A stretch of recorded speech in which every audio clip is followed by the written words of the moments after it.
Hi friends, आज हम पढ़ेंगे ग्रामर के बारे में। तो पहले मैं ये बताना चाहूँगा कि देखिए, हमें इन फ्यूचर कुछ भी करना हो तो सबसे पहले क्या होना है, हमें पढ़ने के लिए प्लानिंग का होना चाहिए। जैसे कोई भी इंजीनियर हाउस बनाता है तो उसके लिए सब वो पहले सेटअप कर लेता है कुछ भी थिंग्स को, जैसे किचन कहाँ पर आएगा, सभी थिंग्स क्या होता है सेटअप कर लेता है। ठीक उसी प्रकार भी हमें इस चैनल में मतलब क्या क्या पढ़ना है वो हम पहले प्लानिंग करेंगे, उसके बाद पढ़ेंगे। तो चलिए स्टार्ट करते हैं और देख लीजिए क्या क्या है। हाय फ्रेंड्स, आज हम पढ़ेंगे ग्रामर के बारे में। तो पहले मैं ये बताना चाहिए। तो चलिए स्टार्ट करते हैं हम लोग। तो देखिए, इस चैनल में हम सबसे पहले क्या क्या पढ़ेंगे। तो देखिए, अबाउट ग्रामर के बारे में पढ़ेंगे कि ग्रामर क्या होता है, इसके क्या क्या पार्ट्स हैं, इसके बारे में पढ़ेंगे। पार्ट ऑफ स्पीच के बारे में पढ़ेंगे, नाउन के बारे में पढ़ेंगे, प्रनाउन के बारे में पढ़ेंगे, वर्ब के बारे में पढ़ेंगे, एडजेक्टिव के बारे में पढ़ेंगे, एडवर्ब के बारे में पढ़ेंगे, प्रोपोजिशन के बारे में पढ़ेंगे, कंजक्शन के बारे में पढ़ेंगे, इंटरजेक्शन के बारे में पढ़ेंगे, नंबर के बारे में पढ़ेंगे, पर्सन के बारे में पढ़ेंगे और use of helping verb, tense, question words. ये जो भी मैं बता रहा हूँ, ये आप लोग ये मत समझिएगा कि बहुत शॉर्ट में पढ़ाया जाएगा। ये बहुत ही लॉन्ग है, इसे अच्छी तरह से आप लोग पढ़िएगा और बहुत ही अच्छे तरीके से पढ़ाया जाएगा। अगर आप इस चैनल से पढ़ेंगे तो कितना भी बड़ा सेंटेंस है उसे इंग्लिश में आप कन्वर्ट कर सकते हैं और इसके बाद मैं स्पीकिंग भी पढ़ा सकता हूँ। ठीक है, तो चलिए स्टार्ट करते हैं। तो देखिए, ये मेरा डायग्राम है, इसे आप अच्छी तरह से नोट कर लीजिएगा। तो देखिए, मेरा पहला डायग्राम आप लोग देख लीजिए। ये ग्रामर, अल्फ़ाबेट, ये सभी चीज़ें हैं, आप लोग अच्छी तरह से लर्न कर लीजिएगा। Wavell, consonant, part of speech, suffix, prefix, letters, words, sentence, types of sentence, ये सब फॉर्म ऑफ सेंटेंस वगैरह हैं। मैं इसे अच्छी तरह से आपको डिटेल में बताऊंगा कि यहाँ इसे अच्छी तरह से आप लोग नोट कर लीजिएगा। अभी मैं डिटेल में इसे अच्छी तरह बताऊंगा। ठीक है, अच्छी तरह से आप लोग नोट कर लीजिएगा। तो चलिए इसे डिटेल में पढ़ते हैं आप। तो देखिए, पहले हमारा ग्रामर था, तो ग्रामर के बारे में पढ़ेंगे। देखिए क्या है। A grammar is that knowledge which teach to speak, write and read language is called grammar। व्याकरण उसे कहते हैं जिसे हमें भाषा का लिखने पढ़ने का शुद्ध ज्ञान होता है, उसी को हम क्या कहते हैं, ग्रामर कहते हैं। देखिए, अगर बहुत लोग से पूछ लेंगे कि भाई ग्रामर का थोड़ा डिफिनेशन बताओ, तो लगभग वो लोग कन्फ्यूज हो जाते हैं। तो आप लोग इसे याद कीजिएगा लोग अच्छी तरह से, बहुत इंपॉर्टेंट है क्योंकि छोटी छोटी चीज़ें हमें नहीं याद होती हैं। अब हमारा alphabet, the systematic of letter in any language is called alphabet. यानी कि अल्फ़ाबेट उसे कहते हैं जो भी लेटर्स एक सिस्टमेटिक तरीके से रखा गया है, क्योंकि जो A to Z है उसे एक सिस्टमेटिक तरीके से रखा गया है कि तुम इसके बाद तुम आओगे, ऐसे रखा गया ना, इसी को हम अल्फ़ाबेट कहते हैं। तो देखिए, उसके बाद लेटर्स है। A letter is a smallest unit of any language is called letters. यानी कि जो लेटर है वह अल्फ़ाबेट का सबसे स्मॉलेस्ट यूनिट है, या किसी लैंग्वेज का सबसे हमारा स्मॉलेस्ट यूनिट है, उसी को लेटर कहते हैं। लेटर को हिंदी में हम अक्षर कहते हैं। तो देखिए क्या है, अब वर्ड क्या है। A group of letter that makes a complete sense is called words.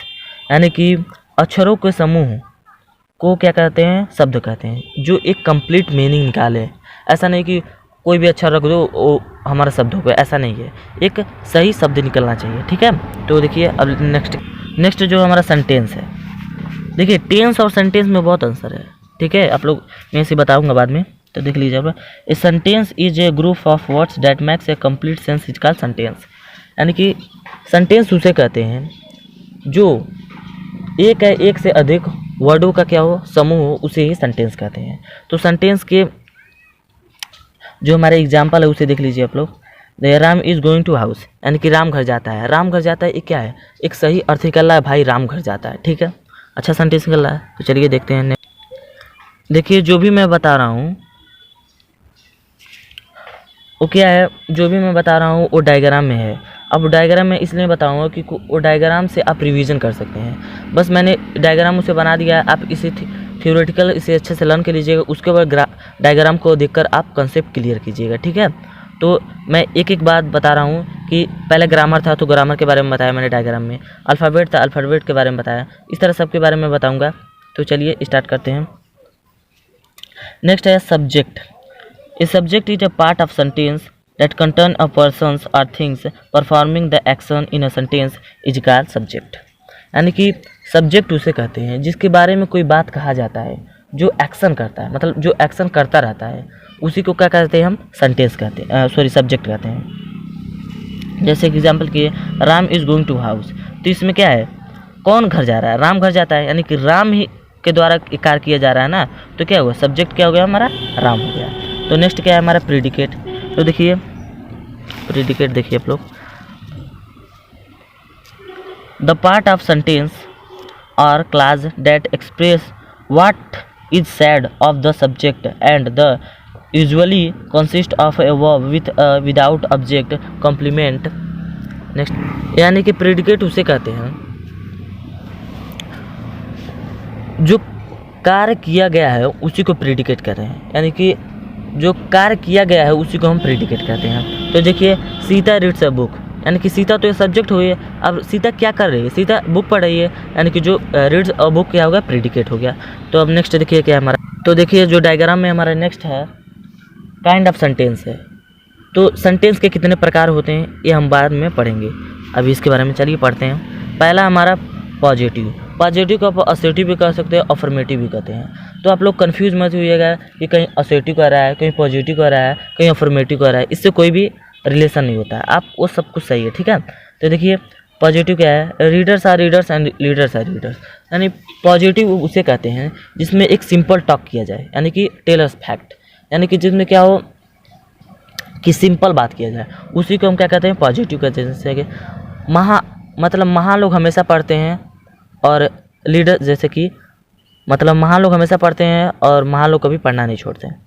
तो देखिए क्या है पर, अब वो है आपका इंटरोगेटिव, जिसमें क्या वो क्वेश्चन पूछता है। इंटरोगेटिव में क्या क्वेश्चन पूछा, जैसे कि is Ram going to house, क्या राम घर जाता है, और उसमें क्वेश्चन मार्क लगा है, उसी को हम इंटरोगेटिव कहते हैं। अब देखिए इम्परेटिव, इम्परेटिव में क्या होता है कि जिसमें रिक्वेस्ट किया जाए, एडवाइस दिया जाए और फुल स्टॉप हो, उसी को हम क्या कहते हैं, इम्परेटिव कहते हैं।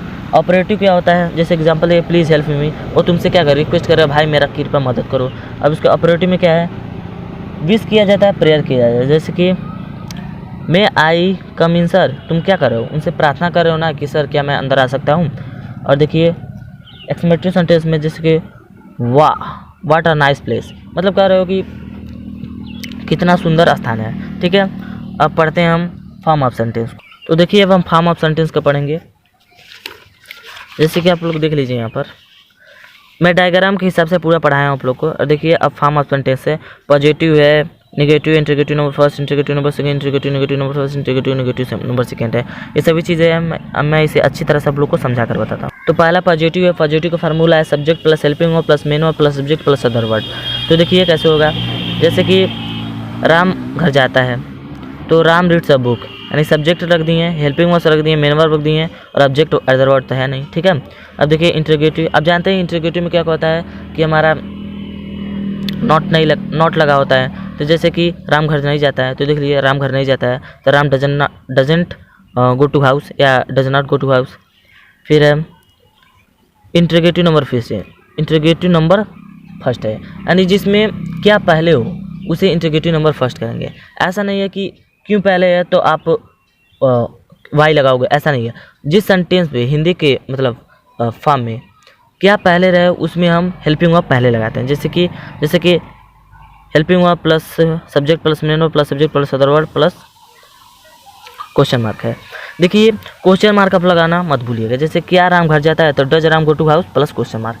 क्वेश्चन मार्क लगाना बहुत ही इंपॉर्टेंट होता है, अगर क्वेश्चन मार्क नहीं लगाते हैं तो आपका नंबर कट जाता है। देखिए अब क्या है इंटरोगेटिव नंबर सेकेंड क्या है, देखिए यहाँ पर क्या है इसका फार्मूला, क्वेश्चन और plus helping verb plus subject plus main verb plus subject plus other word plus question mark. जैसे कि राम घर क्यों जाता है, अब देखिए इसमें इंटरोगेटिव नंबर फर्स्ट में राम घर क्यों जाता है, इसमें क्यों क्या है बीच में, तो यहाँ पर हम क्या क्वेश्चन मार्क लगाएंगे, जैसे why does Ram go to house हो गया। अब देखिए इंटरोगेटिव नेगेटिव नंबर फर्स्ट में, अब इसमें क्या रहेगा, क्या तो पहले रहेगा, यानी कि हिंदी के वर्ड सेंटेंस में क्या पहले रहेगा और उसमें नॉट लगा रहेगा। जैसे कि देखिए helping verb subject plus not plus main verb plus subject plus other word. जैसे कि क्या राम, जैसे क्यों राम घर नहीं जाता है, तो यहाँ पर क्यों का अब ये नहीं कहोगे कि अब उसका क्वेश्चन मार्क लगाओगे, क्वेश्चन मार्क नहीं लगाएंगे, बस हम उसका हेल्पिंग वर्ब पहले रख देंगे और उसमें नॉट जोड़ देंगे। जैसे does Ram not go to house, एकदम केवल हम फार्मूले के हिसाब से चलेंगे और एकदम सेंटेंस बन जाएगा, ठीक है। और देखिए इंटरोगेटिव नेगेटिव नंबर सेकंड है, जैसे कि फार्मूला क्या है question word plus helping verb plus not plus subject plus not plus main verb plus subject. तो देखिए इसका इसका एग्जाम्पल देखते हैं। राम घर क्यों नहीं जाता है, तो why does Ram go to house, ये सेंटेंस हो गया। यानी कि हम ग्रामर के लेक्चर को ख़त्म किए। अब हम आगे पार्ट ऑफ स्पीच के बारे में पढ़ेंगे। तो जो भी मैं पढ़ाया हूँ इस डायग्राम के हिसाब से पढ़ाया हूँ। इस डायग्राम को आप लोग अच्छे से नोट कीजिएगा और ये डायग्राम बहुत ही इंपॉर्टेंट है, ठीक है। तो अगर वीडियो मेरा अच्छा लगा तो किस पर लाइक करें एंड सब्सक्राइब करें, इसे अच्छी तरह सब लोग नोट कर लीजिएगा।